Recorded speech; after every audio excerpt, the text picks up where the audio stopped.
Au programme aujourd'hui, l'Ancien Testament. On va voir à quel point le peuple israélite, et notamment ses rois, ont pu s'éloigner des prescriptions de Dieu, en particulier dans un contexte de domination du Levant par l'empire le plus violent de l'Antiquité, l'Empire assyrien. Je vais te briser tes os, je vais te boire ton sang. On va commencer avec un petit rappel sur ce qu'il se passe dans la Bible, jusqu'à la période qui nous intéresse, en nous attardant un peu sur la question du sacrifice d'enfants, puisque vous l'avez vu sur la miniature, il y a des chances que ça concerne des protagonistes de cette vidéo. Puis on parlera un peu du contexte assyrien, avant de nous intéresser au pire roi de Juda, Manassé. C'est parti. Contexte biblique. Je reprends depuis le début pour les plus incultes d'entre vous dont le capital culturel se limite à la propagande pro-diversité délivrée par un solide 80% des professeurs de collège et lycée. Oui, la stat sort de mon La Bible commence avec 5 livres, qu'on appelle le Pentateuque, et qui constituent par ailleurs ce qu'on appelle la Torah chez les Juifs. C'est ici qu'on va retrouver parmi les histoires les plus connues, Adam et Ève, l'Arche de Noé, Moïse qui sépare la mer en deux, etc. Et c'est dans le premier livre, la Genèse, qu'on nous raconte l'histoire d'un certain Abraham. Pour la faire courte, c'est avec lui que Dieu commence à parler de terre promise et décide de conclure une alliance. D'ailleurs, testament, c'est ça que ça veut dire, alliance. Bref, vers la fin de sa vie, Abraham a enfin un fils avec sa femme Sarah, après une vie passée à vouloir 7 enfants et conformément à la promesse de Dieu, selon laquelle il aurait une descendance nombreuse. Et là, Dieu lui demande de sacrifier l'enfant. Quoi ? Genèse chapitre 22, Dieu dit « Prends ton fils unique, celui que tu aimes, Isaac. Va-t'en au pays de Moridja, et là, offre-le en holocauste sur l'une des montagnes que je t'indiquerai. » Et quelques lignes plus loin, il attacha son fils, Isaac, et le mit sur l'autel par-dessus le bois. Puis, Abraham tendit la main et prit le couteau pour égorger son fils. Et c'est là qu'un ange intervient pour l'arrêter. En fait, tout ça n'était qu'une épreuve pour tester sa foi. Bref, Isaac vit, aura des enfants, je saute plein de choses, et on arrive à Moïse, qui a permis au peuple juif de fuir l'Égypte et d'aller s'installer en terre promise. C'est le deuxième livre, l'Exode. Ici, vous connaissez sans doute les fameux 10 commandements. Mais faut savoir que dans les 3 livres d'après, en plus de raconter la suite de la vie de Moïse dans le désert jusqu'à arriver aux portes de la terre promise, en gros, ces 3 livres nous délivrent d'autres règles, beaucoup d'autres règles. Et donc, parmi ces règles, eu égard à notre sujet du jour, on va trouver, dans Lévitique chapitre 18, la phrase suivante. « Tu ne livreras aucun de tes enfants pour le sacrifier à Moloch, et tu ne déshonoreras pas ainsi le nom de ton Dieu. » Bref, le sacrifice d'enfants, c'est non. Voilà, ensuite que ce soit dans le désert avec Moïse ou plus tard dans les livres suivants, pendant des siècles en fait, ça sera toujours le même schéma. Les Israélites ne respectent pas les règles et se montrent indignes de l'alliance avec Dieu, jusqu'à adorer d'autres dieux et transformer la terre promise en une immense réplique de l'inauguration du tunnel du Saint-Gothard.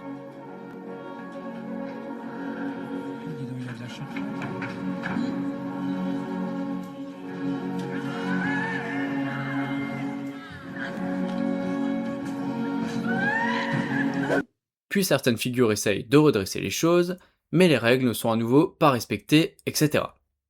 C'est d'ailleurs pour ça que ce n'est pas la génération de Moïse qui entre en terre promise, Dieu les a condamnés à errer dans le désert suite à leur faute. C'est donc la génération suivante qui arrive en terre promise, et c'est le successeur de Moïse, Josué, qui entreprend cette conquête sanglante. Après Josué, il n'y a plus vraiment de leader. Les Israélites sont sous l'autorité de juges et s'écartent de plus en plus des prescriptions de Dieu, et on a des histoires assez sordides. Pour ceux que ça intéresse, allez voir Juges, chapitre 19 par exemple. Bref, les Israélites ont besoin d'un roi, et c'est ce qui va arriver, toujours dans un contexte de guerre et de rivalité avec les autres peuples locaux. Bâtard de tes morts, le cercueil de tes morts, tu vas licher. Tu vas venir ici sous la place, j'habite avec mon neveu ici là. Si t'es un homme, tu viens ici. Et là tu vas repartir mal mon copain. Encore une fois, je vais très vite, mais c'est ici qu'on aura le fameux épisode de David contre Goliath. En fait, David c'est le deuxième roi d'Israël, et c'est son fils Salomon qui fera construire le fameux temple de Jérusalem. On est grosso modo en l'an 1000 avant notre ère. Le truc, c'est qu'après Salomon, les rois seront tous plus mauvais les uns que les autres, à quelques exceptions près. Bon, faut quand même dire que David et Salomon auront aussi connu quelques égarements pendant leur règne, mais peu importe. Toujours est-il que dès la génération suivante, le royaume se divise, avec au nord le royaume d'Israël, où il n'y aura plus aucun roi valable et d'autres dieux seront largement vénérés, et au sud, où sera créé le royaume de Juda. Ici, on retrouvera quelques rois valables, mais aussi d'autres rois qui se détourneront complètement de Dieu et ses prescriptions, comme les rois du nord, dont Manassé. Son règne commence en -687, et avant de regarder ça un peu plus en détail, faisons un petit état des lieux de la région. La domination assyrienne. À cette époque, au Levant, c'est simple, c'est le lourd empire assyrien qui fait la loi. Je parlerai d'eux un peu plus en détail dans une prochaine vidéo. Ce qu'il faut savoir pour comprendre le propos d'aujourd'hui, c'est qu'avec les Assyriens, soit tu te soumets et tu deviens leur vassal, J'ai entendu faire prout. soit tu fais le caïd et ton royaume se fait démanteler. Les pouvoirs locaux sont écartés et le royaume est administré directement par les Assyriens. Et c'est pas fini. Toute une partie de la population est alors déportée, remplacée par des déportés venus d'autres régions, histoire de briser la capacité d'union et de rébellion du dit territoire. D'abord, un exemple emblématique d'un royaume qui s'est fait vassaliser, Tyr. Tyr, c'est loin d'être des rigolos. C'est l'une des principales cités de la Phénicie antique, donc d'un grand peuple qui est à l'origine de l'alphabet tel qu'on le connaît aujourd'hui. À cette époque, c'est une puissance commerciale et maritime qui contrôle des réseaux d'échanges dans toute la Méditerranée avec de nombreuses fondations coloniales. Tyr possède un grand avantage, son centre politique est installé sur une île fortifiée. Les armées assyriennes sont excellentes dans les sièges terrestres, mais disposent de moyens limités pour attaquer directement une ville insulaire. Ils vont donc mettre en place un blocus et contraindre Tyr à négocier.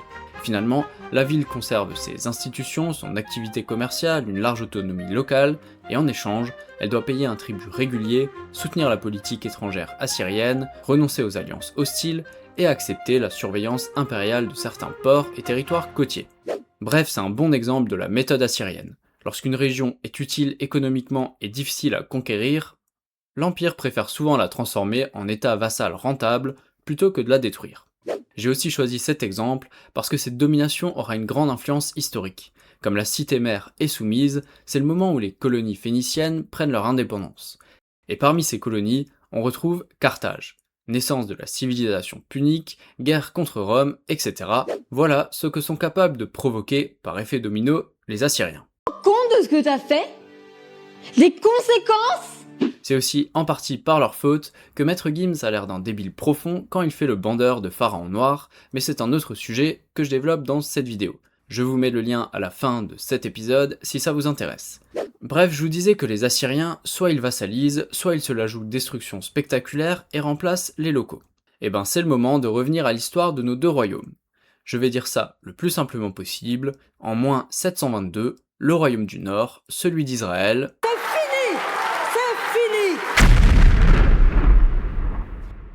le royaume n'existe plus, fini, effondré, administration directe par l'étranger, mélange forcé de population, le all-inclusive assyrien. La Bible justifie ça parce qu'ils se sont détournés de Dieu. Mais attention, comme je vous l'ai dit, au sud, ça fait aussi des folies. En -732 par exemple, commence le règne du roi Achaz. Si on ouvre une Bible, livre 2, Chroniques, chapitre 28, on peut lire « Il fit même fabriquer des idoles en métal fondu pour les Baals, brûla des parfums dans la vallée des fils de Hinnom, et fit passer ses fils par le feu. » C'est joliment dit. C'est la décadence. Et ça, il y a un roi qui s'en rend bien compte, le fils d'Achaz et prédécesseur de Manassé, Ézéchias. C'est un roi loué par la Bible, car il va restaurer l'alliance avec Dieu et tenter de mettre fin aux autres cultes. Mais surtout, il va tenir tête aux Assyriens. On est 20 ans après la destruction du royaume d'Israël, et les Assyriens viennent régler leur compte avec le royaume de Juda parce qu'Ézéchias se montre un peu trop rebelle. Comme les Assyriens sont plutôt chauds en baston, la moitié du royaume est vite conquise, mais en -701, alors qu'ils assiègent Jérusalem, voilà ce qu'il se passe. Je cite. 2 Chroniques, chapitre 32. Le roi Ézéchias et le prophète Ésaïe se mirent à prier à ce sujet. Ils crièrent au ciel. Alors, l'Éternel envoya un ange. Il fit disparaître du camp du roi d'Assyrie tous les vaillants hommes, les princes et les chefs. Et le roi retourna, couvert de honte, dans son pays. Dehors! Dehors! Historiquement, on ne sait pas pourquoi le siège a été levé. Toujours est-il que c'est à cette époque que Jérusalem va vraiment devenir très importante. D'une part parce que symboliquement la ville est protégée par Dieu, et d'autre part parce qu'elle s'agrandit vite, probablement avec la venue d'exilés du royaume du Nord. On en arrive à la troisième partie de cette vidéo, le règne de Manassé. Pour résumer jusqu'ici, le royaume de Juda évolue dans un contexte assez tendu, puisque d'une part la région est complètement dominée par les Assyriens, et d'autre part, des rois reniant Dieu et ignorant ses prescriptions se sont enchaînés. Ézéchias, bien qu'il ait perdu des territoires, ne s'est pas fait soumettre et fait tout son possible pour respecter les prescriptions de Dieu. Ok, sauf qu'un jour, Ézéchias meurt, et c'est son fils Manassé qui prend le pouvoir. Alors lui, c'est simple, c'est comme si Achaz était revenu, mais en pire. C'est le retour des sacrifices d'enfants, le retour des pratiques religieuses étrangères avec des autels qui seront cette fois directement installés dans le temple lui-même, l'instauration de pratiques magiques et divinatoires, et enfin la soumission aux Assyriens. Ajoutez à ça qu'il règne pendant plus de 50 ans, ce qui en fait l'un des règnes les plus longs de l'histoire de Juda, et que ce règne suit celui d'un des meilleurs rois de Juda, son père, dont il détruit l'héritage, et vous avez le roi qui provoquera définitivement la colère de Dieu. Clairement, selon la Bible, c'est parce que les fautes de Manassé ont dépassé toutes les limites que le royaume de Juda va chuter. Parce que oui, quelques décennies après la mort de Manassé, Jérusalem et son temple seront détruits. Et ce, malgré l'avènement d'un nouveau roi vertueux, Josias. Mais dans 2 Rois au chapitre 23, Dieu dit explicitement que même la réforme de Josias ne suffira pas, cela n'accordera qu'un sursis au royaume, la destruction future de Juda due au péché de Manassé est inévitable. Mais tout ça, je vous le garde pour un autre épisode. Parce qu'en attendant, en se positionnant en un vassal fidèle de l'Empire assyrien pendant plusieurs décennies, Juda connaît une certaine stabilité et les échanges avec les Phéniciens et autres peuples de la région s'intensifient.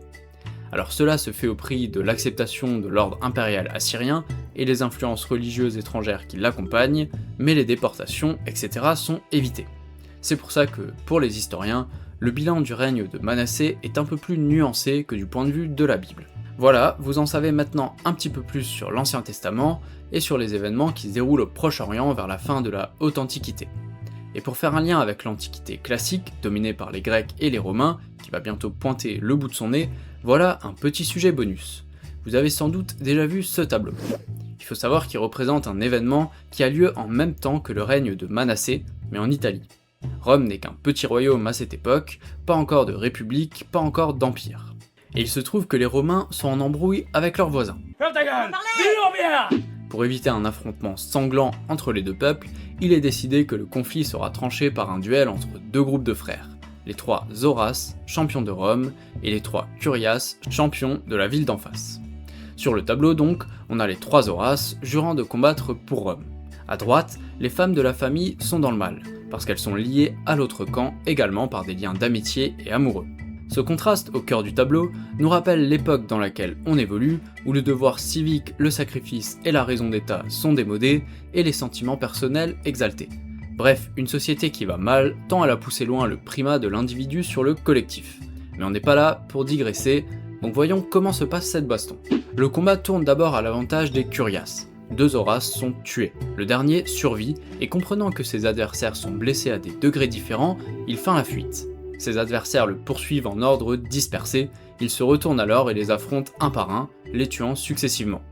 Rome remporte ainsi la victoire. Mais c'est pas fini, puisque la sœur du vainqueur, qui sort avec un des Curias morts, pleure son fiancé. Son frère la tue alors, estimant que son attachement personnel l'a conduit à oublier la victoire et l'intérêt de Rome. Quand je vous disais qu'à l'époque on ne rigolait pas avec l'intérêt collectif et que la fidélité à la cité devait primer sur les sentiments et aspirations individuelles. Bref, si les événements autour de la période qu'on a vue dans cette vidéo vous intéressent, abonnez-vous car comme dit, je compte faire d'autres vidéos sur l'Empire assyrien, la destruction du royaume de Juda et plein d'autres sujets. D'ailleurs, j'ai déjà commencé avec ce qu'il se passe en Égypte, il vous suffit de cliquer sur la vidéo qui s'est affichée à l'écran. Bref, n'oubliez pas d'aimer et de partager, merci et à bientôt, c'était Paul Marcellus.